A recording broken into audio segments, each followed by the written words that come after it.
Hi everyone, welcome to Global Perspectives. Today we are going to get started with our first unit, which is our culture unit. Our unit essential question is, how does culture define our global viewpoint? So before we get started, I want to explain our homepage a little bit. On the left, you will see materials. In the middle, you will see your do now. So this is what you are going to do in the beginning of class. Whether we are in person, you are watching a screencast, or we are on Zoom together. And then on the right, you will see our unit essential question and our lesson essential questions. So within our culture unit, we are going to be looking at case studies of different ancient civilizations. Those would be the Inca, the Maya, and the Aztec. But before we can understand how culture defines our global viewpoint, when we begin to compare different cultures in different parts of the world, we first need to understand the foundations of culture, as well as how culture helps shape our individual identities. So we're going to also be able to get to know each other a little better since we are unfortunately not in person right now. This, I think, is a good way that we can break the ice and be able to get to know each other and a little bit more about who we are in our own cultures. For homework, you have your culture collage, but I will explain that after, and you'll have all the directions and know what you need to do. So to get started, we're going to take some notes. You can take notes either in a Google document or in a notebook. I don't care which. It is personal preference. So first we have, what is culture? Culture has been called the way of life for an entire society, and this includes but is not limited to the following examples, which could be manners, language, dress, religion, rituals, behaviors, system of belief, music, and food. So all of these different examples make up culture as a whole. Culture obviously varies based off of different locations where people live within the world, the different types of groups or organizations they are a part of within those cultures. And culture, you can be a part of many different cultures at once. All of these different things put together make up your own individual culture. A common way to understand what culture is to see it as 4 elements. Those elements are passed down generationally usually, and those consist of values, norms, institutions, and artifacts. If this is going a little too quickly for you, you can pause the video at any time to make sure that you're getting everything written down. And if it's not written down fast enough, you will have access to the screencast anyway to come back to it when you need to. Okay, so first we have values. Values are ideas about what in life seem to be important. At this point in time, I want you to pause your video and answer the following question in your notebook. What are some of the values of the United States? I am assuming that after you paused and wrote some things down, that many of you wrote down a few answers that are similar to what I have on the screen. Freedom, equal opportunity, hard work. We are a capitalistic society, so we value material comforts. Achievement, success, patriotism, material patriotism, such as the flag. Uncle Sam is a figure of patriotism. So all of these different ideas make up some of the values within the United States, and those may vary across the country or who you speak to, but I would say these are pretty general. Then we have norms. So norms are a little less concrete, and these consist of the expectations of how people will behave in various situations. There's 2 images below for you. I want you to identify what the cultural norms are of the groups that are shown in the photos. So you can pause the video at this point too, and then answer in your notebook what norms, behavioral norms or cultural norms, do you see going on in both of these images. Here's what I picked up on. In image 1, we have students raising their hands. Students remain seated. The teacher is the one standing. And then students are the ones waiting to be called on, not just calling out. I know we can't hear them, but I'm assuming based off of the normal classroom norms that I am used to in a classroom. Then we have image 2. Tipping customer service employees is a norm in the US.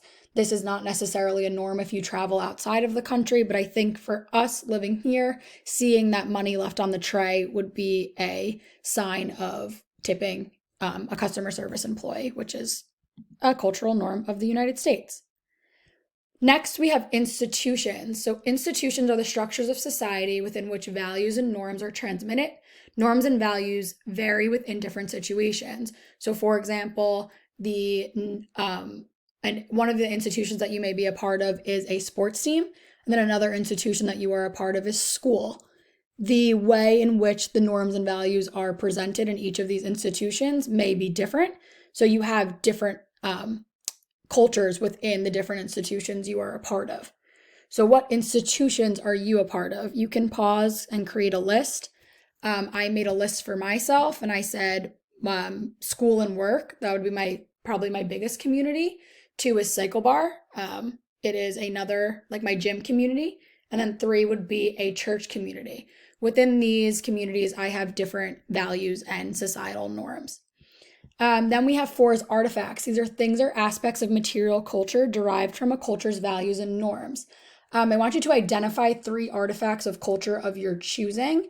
My example was a Al Recchio half mask. These masks are common in Italy, specifically in Venice. The masks were used as a symbol of defiance against the government. So actors would use them when they were talking badly against the government when they were doing performances. And while they were wearing them, it would hide their identity so they would not get in trouble. And years and years and years later, they are considered to be a symbol of the Venetian culture. Okay, so our assignment for today is going to be first answering the question, how does culture shape the identity of an individual? We're going to answer this question by creating culture collages that are individual to each of us. I'm going to give you guys a second to be able to pause the video right now and read the introduction that kind of reviews a lot of what we just spoke about while you took notes. The instructions are going to be modified a little bit because we are currently virtual, so you will not need a sheet of paper. You don't need to do it on paper. I'm going to have you do them on Google Documents, and the Google Documents will be provided to you in Google Classroom, so you can just click on those and you can start creating your collage within there. So here's what you're going to do on a Google Doc sheet. You are tasked with creating a collage that represents your individual culture. You can include drawn images, home photos. Please use the copies, not originals, which isn't really a problem if you're doing them from the computer, or images printed from the internet. The collages should include the following: your first and last name, a picture of you, your favorite quote, color decorations, or a theme that is personal to you. And then you will choose 5 appropriate items that represent who you are, define your personal culture, and are items that are important to you. Examples of these ideas include family traditions and history, symbols of family pride, items that represent your pride and appreciation for your ethnic background, and anything else that you feel comfortable sharing. These things should be a part of your personal culture. They can be items that are important to you and are things that you like to do. These items can be pictures, toys, gifts, jewelry, religious items, sports memorabilia, or anything else that you feel represents who you are. And you'll complete your culture collages before we meet again on Friday, September 20th. So we will do this together. We will present these to one another on Zoom as a way to kind of be our icebreaker since we don't get to physically be in the classroom together right now. You will present your culture collages to your classmates, and you will both showcase and explain your how and why you decorated your collage and explain the 5 items you chose and how they define your culture. To kind of introduce this and break the ice, I'm going to give you all an example of myself. So here is what I included in my culture collage. So the first thing I have on the left is a cross. This represents my a part of my culture, which would be the Catholic Church community.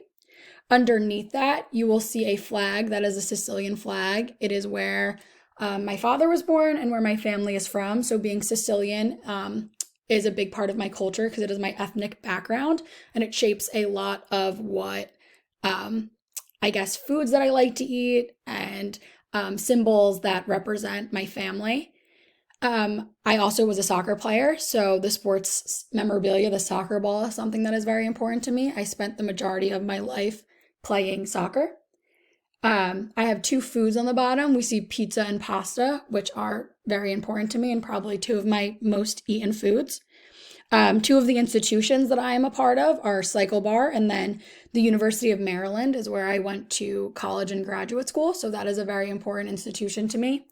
And then you'll see these 2 pictures to the right. One is an Italian horn and it represents good luck. Everyone in my family wears one. And then on the left, the way in which my family greets one another is by kissing on the cheek, which is another part of my, I guess, Italian culture.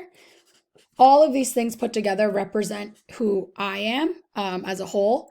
And what we're going to do when we meet again on Google Meet is that we are going to be able to get to see what makes up your culture and how, even though some of us may share common experiences, we are still unique to our cultures based off of what we have personally experienced. So you can use my exemplar as you're working. When we come back, we will be able to share all of these together. So reminder, these are due on the 20th. And if you missed any of the notes, you can go back and take those. And the directions will be up for you in Google Classroom and then explained by me within this presentation. And I think that is all for today. So enjoy the rest of your day and we will be meeting next week.